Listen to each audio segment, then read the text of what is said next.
America को लेकर, तो मैं आपको बता दूं, आपके यहाँ पे कोई भी मेहमान आता है ना, उसके सामने कश्मीर को लेकर भीख मांगने लगते हो। कई मेहमान आपके यहाँ पर ऐसे हैं जो कहते हैं जनाब हमारे सामने कश्मीर का राग मत लपिए, अब बहुत हो चुका है, कश्मीर जिसका है उसके पास चला गया है। शर्म करो थोड़ी सी, कश्मीर का राग अलपते रहते हो, भीख मांगते रहते हो हर किसी से, और बात कर रहे हो अमेरिका में प्रधानमंत्री मोदी की। वहां तक उस लायक तो बनिए पहले। और अब आपको ये तस्वीर दिखा दिया, मुझे पक्का पता है कि अब भी आप इसको स्वीकार नहीं करेंगे। खैर छोड़िए राजन सर, जिस तरीके से लगातार यहाँ पर ये हालात बन रहे हैं, ऐसे में आसिम मुनीर की क्या मंशा नजर आ रही है, क्या चाहते हैं आसिम मुनीर?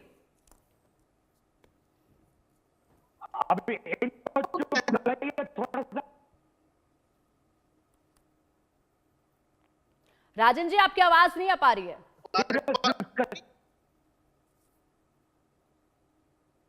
हरिमोहन जी, आसिम मुनीर आखिरकार चाहते क्या है? जिस तरीके से लगातार ये सीज फायर का उल्लंघन कर रहे हैं, मंसूबे इनके सबको साफ पता है कि क्या ये लोग चाहते हैं, घुसपैठ कराना चाहते हैं, ध्यान भटकाना चाहते हैं। आसिम मुनीर अब किस दिशा में ये और हरकतें अपनी दिखाएंगे? देखिए मैम, इस टाइम पर आसिम मुनीर पाकिस्तान के एक ऐसे आर्मी जनरल रह चुके हैं, मत वैसे तो इनके सारे ही आर्मी जनरल इतने गए गुजरे हैं कि ये कुछ कर नहीं पाते, लेकिन आसिम मुनीर के साथ सबसे बड़ी प्रॉब्लम ये है कि एक तरफ अफगानिस्तान धुलाई कर रहा है, दूसरी तरफ ईरान धुलाई कर रहा है। बलोच लिबरेशन आर्मी और TTP daily on an average 2 से 3 अटैक्स करते हैं।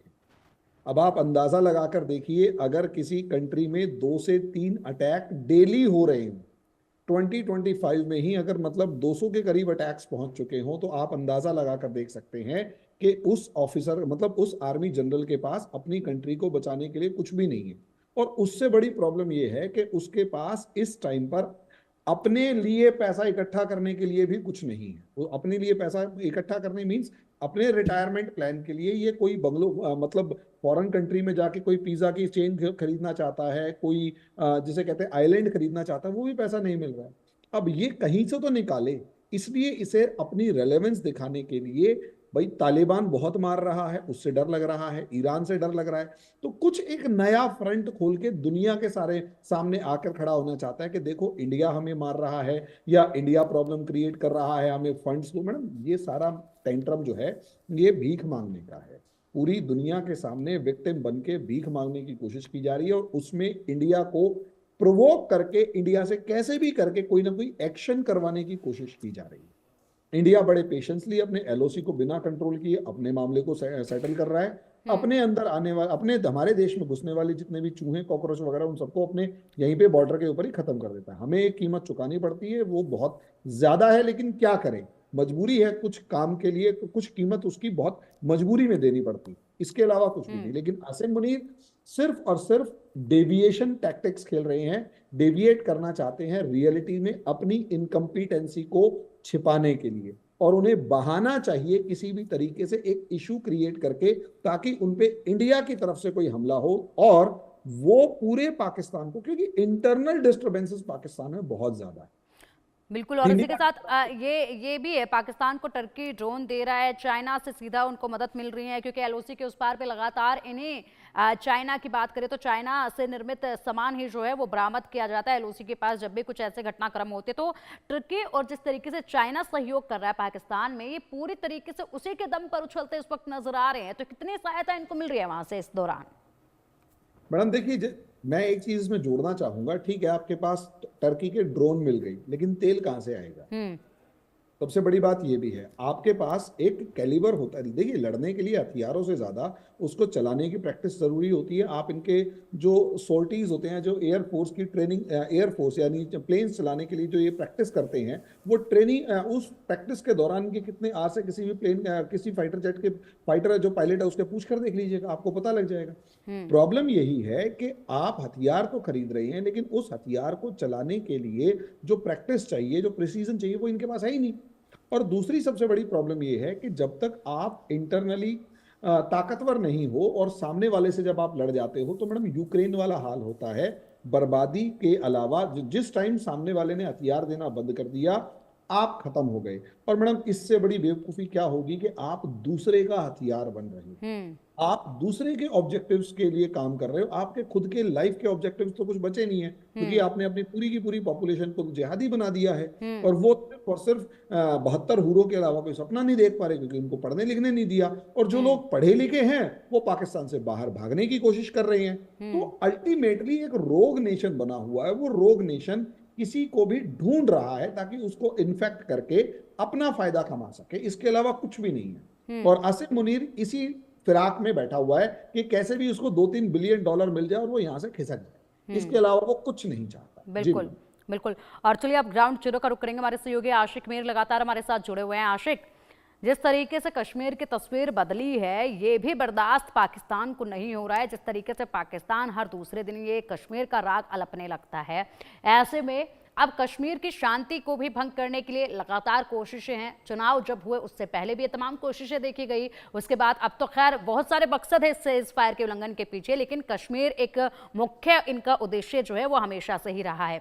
कितनी तस्वीर कश्मीर की बदली है ये जरा बताइएगा, कितना बदलाव कश्मीर में हुआ है? जिस तरीके से वहां पर पत्थरबाजी को रोका गया, इनकाउंटर को कम किया गया, लगातार वहां पर खुशहाली जो है वो देखी जा रही है, लोग हंसते मुस्कुराते नजर आते हैं। डर का जो माहौल था वो कहीं ना कहीं अब खत्म होता जा रहा है और पाकिस्तान को ये बर्दाश्त नहीं हो रहा है। ये तस्वीर जरा बयां कीजिए एक बार। घाटी की तस्वीर बदली है। साथ ही साथ अगर हम कश्मीरी लोगों के जहनों की बात करें तो यहाँ पर लोगों के जहन जो काफी टाइम से उनको टारगेट किया जा रहा था, यहाँ पर आतंकी जो है वो उनको शामिल कर रहे थे। लोकल रिक्रूटमेंट जो आतंकी होती थी वो काफी ज्यादा बढ़ गई थी। लेकिन 2019 के बाद लोगों को भी समझ आ गया कि क्या सही है क्या गलत है, यानी सही गलत में लोगों ने फर्क करना शुरू किया। और पत्थरबाजी के इंसिडेंट, यहाँ पर लोगों को किस तरह से पत्थरबाजी में इन्वॉल्व किया जा रहा था। लेकिन अब जो है तस्वीर बिल्कुल बदली हुई है।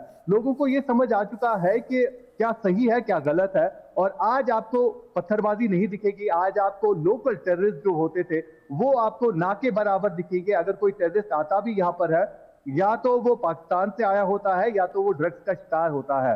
यानी इस तरह की रिक्रूटमेंट, इस तरह की टेररिस्ट रिक्रूटमेंट जो है आज आपको दिखेगी। लेकिन पाकिस्तान जो है अब तो फिर एक बार ये रिक्रूटमेंट ड्राइव जो है चलाने लगा है। उन लोगों को टारगेट किया जा रहा है जो किसी न किसी मसले के लिए जो है फंसे होते, बेकार होते, बेरोजगार होते, उनको टारगेट किया जा रहा है कि इस तरह आप काम करें आपको पैसा दिया जाएगा। यानी अब जो है हालात बिल्कुल बदले हुए हैं। अब आपको देश के हित में खड़े होने वाले लोग यहाँ पर दिखेंगे।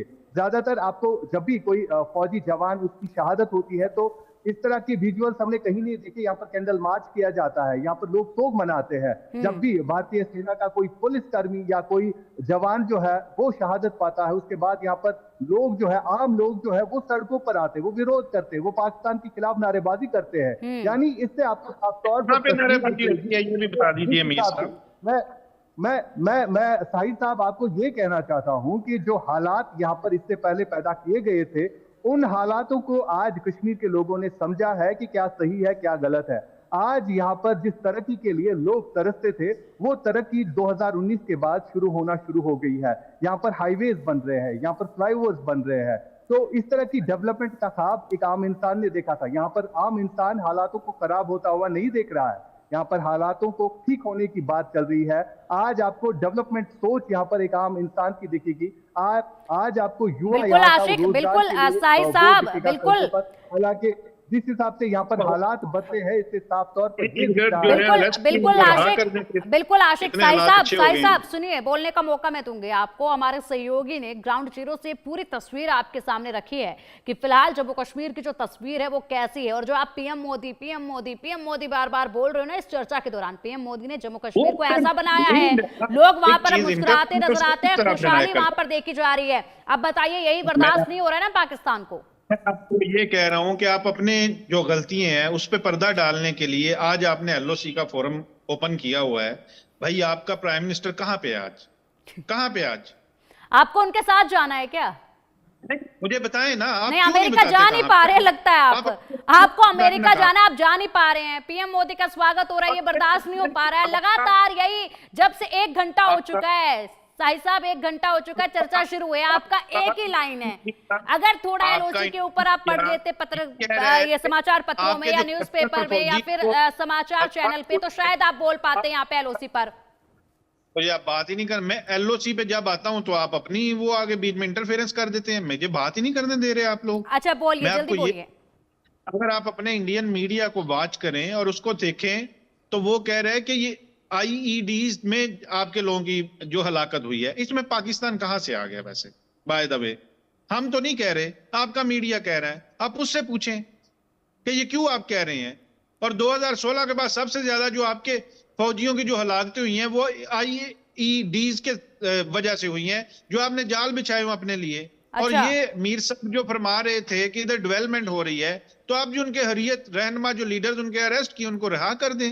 अगर इतना आपके पास अच्छा मौका है, हरिमोहन जी, बहुत कम समय, जल्दी से प्रतिक्रिया दीजिएगा साई साहब की इस बात पर। बहुत कम मौका है, आप बहुत देर से बोलना चाह रहे थे हरिमोहन जी, बहुत कम समय है। अगर मकबूजा कश्मीर के लोग आप लोगों के साथ यानी बड़े खुश हैं, आपने अपने पाकिस्तान की वो वीडियो नहीं देखी है साई साहब, जहां पर गीदड़ भभकी आपकी आर्मी की तरफ से दी जा रही है, आपके जवान को जो ढेर किया गया है, यहाँ पर जो आतंकवादियों के साथ मिले हुए थे और ढेर उन्हें किया गया है, वो वीडियो आपने नहीं देखी है जो गीदड़ भभकी दी जा रही थी।